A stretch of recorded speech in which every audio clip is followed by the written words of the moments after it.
These stories are coming from a couple of books, and I wanted to show them to you again because this one, which is the main book about Hariva, this book is in the bookstore. So if you wanted to be able to read the whole story of him on your own, you can get Canoes, Crocodiles, and Christ there. Now, the story that I'm going to be telling you, continuing for you today, comes from another book by Elwyn Martin. He wrote it himself. He was a missionary from Australia who went to Papua New Guinea, called I Saw God's Hand. And you can find it online, and I believe there's even a version that the ABC sells on their website. All right, so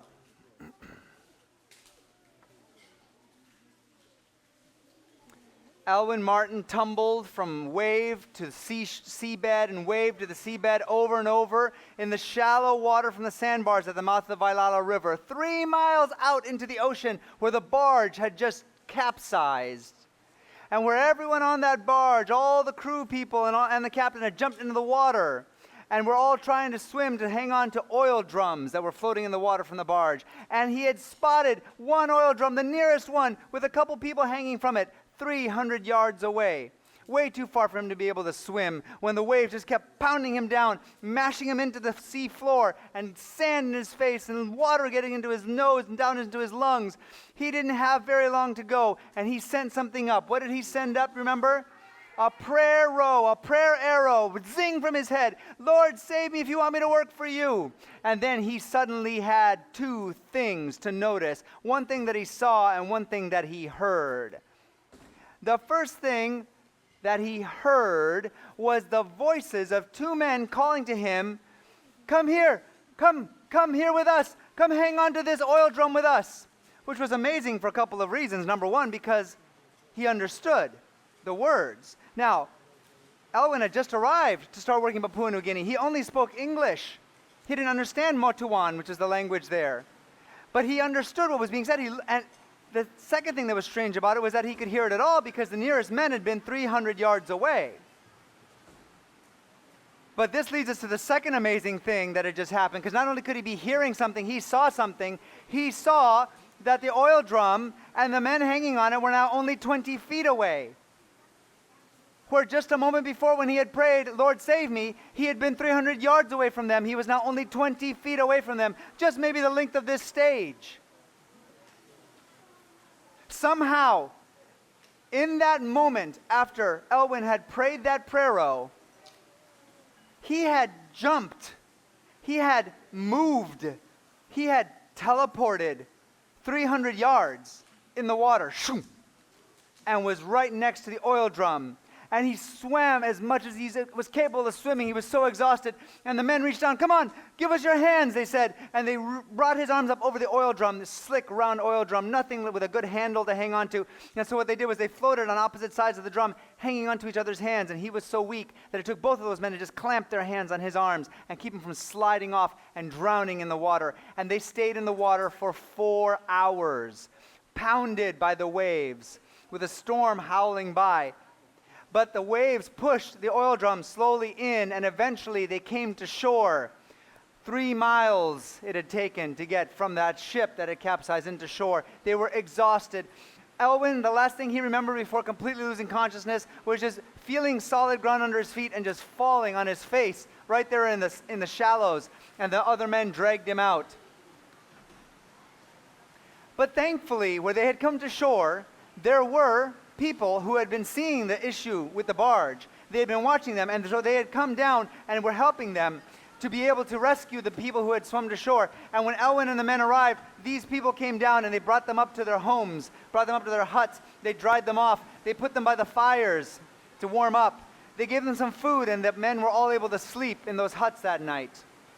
Elwyn woke up the following morning so grateful to God that he was alive. And he knew he had experienced a miracle.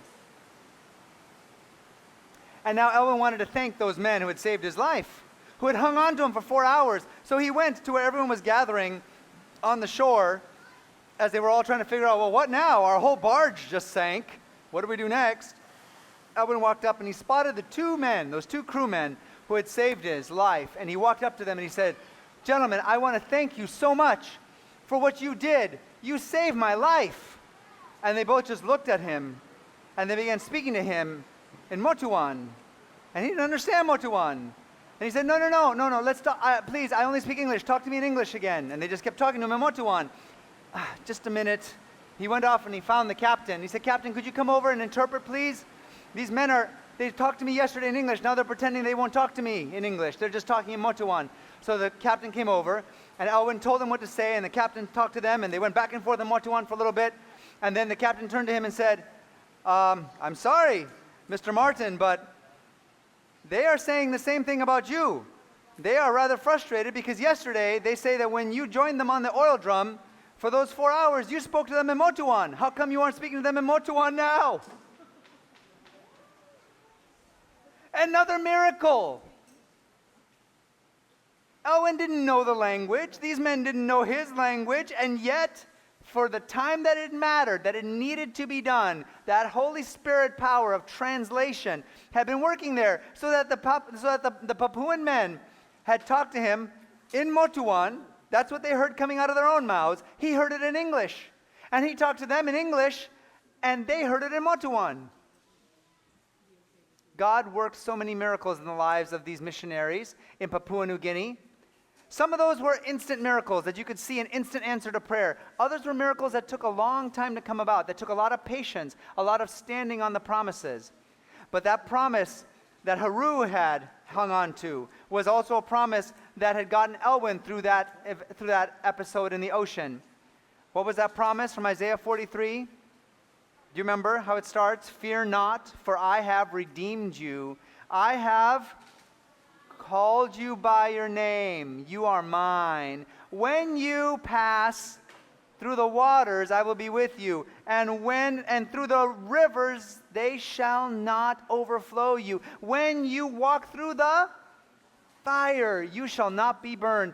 And through the flames shall not scorch you. For I am the Lord your God, the Holy One of Israel, your Savior. And it was that Savior that Elwyn wanted to tell people about. That's why he had gone there as a missionary. After many years now, when Elwyn and Haru were working together in the Tarama Valley, one day another thing happened that led to a series of events that ended up in another miracle. So, Elwyn was working, now able to speak Motuan. Elwyn was working in one of the Tarama River villages on his own. He was out there visiting that day, sharing the story of Jesus to a group of interested villagers, when all of a sudden he noticed that he was losing their attention. The villagers had been listening carefully, but now they started looking off to one side, and the men in the group started reaching for their bows and arrows or their axes. And Elwyn never really wanted people to be reaching for weapons while he was preaching to them. It would be better if they would leave their weapons alone. But they were reaching for them, and the men started to gather towards the back of the group. And Elwyn thought, what's going on? Are they upset at me? But then he found out what it was, because suddenly, emerging from the edge of the jungle into the clearing where that village was built, came 20 strange men. Not strange as in bizarre.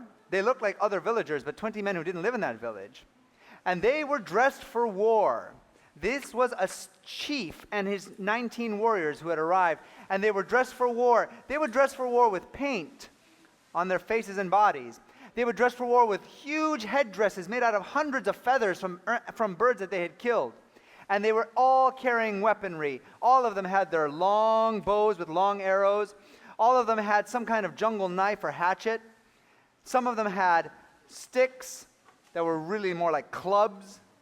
And they all came out of the jungle and stood on the edge of the jungle. And there was this tension. And Elwyn thought, oh boy, I'm in the middle of two warring villages right now. What's going to happen? So he asked the chief of the village he had been at, what's going on? The chief had to tell him through an interpreter, because this village didn't speak Motuan. This chief told him through the interpreter, these are men from far away. They come because they are angry at us. Okay, what are they angry about? The chief said, you have to ask them. So he said that to the interpreter. The interpreter told that to Elwyn. Elwyn said, okay, well, can you ask them for me? The chief said, I do not speak their language. I must get another interpreter who speaks their language. So they went and found someone else who spoke their language. So now there was this line of people, Elwyn down here asking questions, someone interpreting for Elwyn to the chief, who would then interpret to another man here, who would then interpret to the group of people who had arrived. This long chain of interpreters. It took a long time to have a conversation. But eventually the story came out that this strange chief from a distant village and his men had once, about a year before, come to this village here in the Tarama Valley, and they had sold a girl to this village. In exchange, they had been promised they would be given an axe, a metal axe. But their metal axe had never been delivered to them, and so now they were coming to collect it. And if they didn't get that axe, there was going to be some real trouble.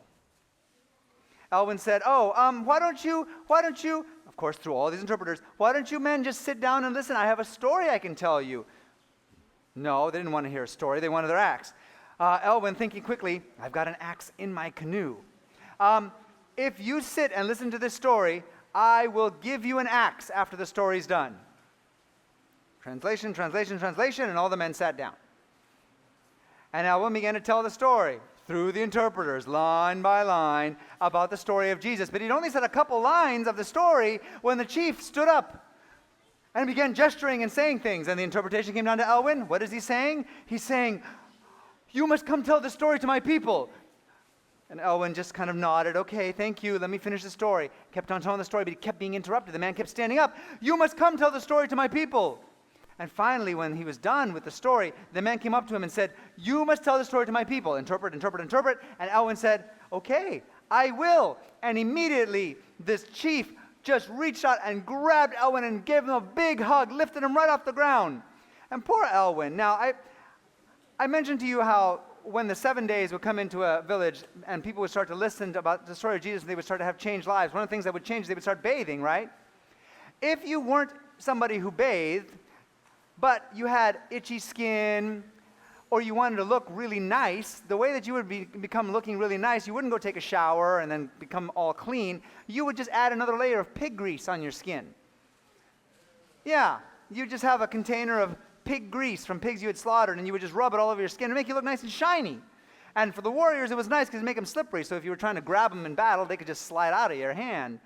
This slippery, big grease-covered chief just grabbed him and gave him a big hug, and Elwyn went, well, my nice white outfit. Okay. But then he asked the man, so, where is your village so that I can come and visit it? Thinking maybe next week I can go up the river a little ways. And the man said, and he got a stick, and he took out his knife, and he cut a notch in the stick. And he said, walk 1 day that way. Elwyn's like, okay, so 1 notch is 1 day's walking. And said, you leave morning, walk until night, 1 notch. And he cut another notch. Okay, that means walk for 2 days in that direction. Then he kept cutting notches. And he cut 10 notches. 10 days walking. And the thing is, Elwyn realized 10 days walking didn't just mean, okay, get up, walk 10 days, and you're there. Because to travel through Papua New Guinea, you were making your own roads a lot of the time. And anytime you came across a village, those people would kind of own that region. And if you didn't take the time to stop in the village and befriend them, they might decide you were trying to invade, and they would attack you. So you also had to make friends with the villagers. And then on top of that, once you got to where this chief and his people lived, 10 days walk away, you'd have to spend time there working with them. And then you'd have to travel all the way back. 10 days walk would mean about 10 weeks of trying to get there and back. But he had already said he would go. And so Elwyn made a promise. I promise I will come. But when Elwyn started trying to make plans to go, he found he couldn't go. Because there was just so much else going on, so many things that he was committed to. And then he needed the funds to raise enough money to have all the supplies and hire enough native guides to carry all the equipment and to take the time to go all the way out there. And so days passed, then weeks passed, then months passed, and eventually years passed, and he still had not been able to keep his promise to this chief who had asked him to come tell the story to my people. And Elwyn had asked the chief, how many people are waiting 10 days away? Thousands. My people are thousands. You must come tell them. Elwyn didn't want to miss this opportunity to tell that story to him and thousands of people. Elwyn had found out in the meantime by looking at maps that this chief came from a valley far away called the Tari Valley. And at the time, one of the reasons he couldn't go was also because it had been closed off. The Australian government said, we're not allowing any missionaries into this area yet. But after 4 years, the valley got opened up to missionaries, and 2 other church groups had missions that they were sending in there. And so the Seventh-day Adventist Church said, we need to get missionaries in there. Elwyn, would you like to go to the Turi Valley? Yes, I'd like to go to the Turi Valley. Get me out there. And so Elwyn got his group together, two other missionaries and a few natives, and they were able to make part of the trip by foot, but then they found out that now there was an airstrip in the Turi Valley. So they made a trip part of the way to an airstrip. They hired a plane. They flew there. And finally, after 4 years, arrived in the Turi Valley. But now, how to find the chief? And while they were there, their job was not just to find this chief.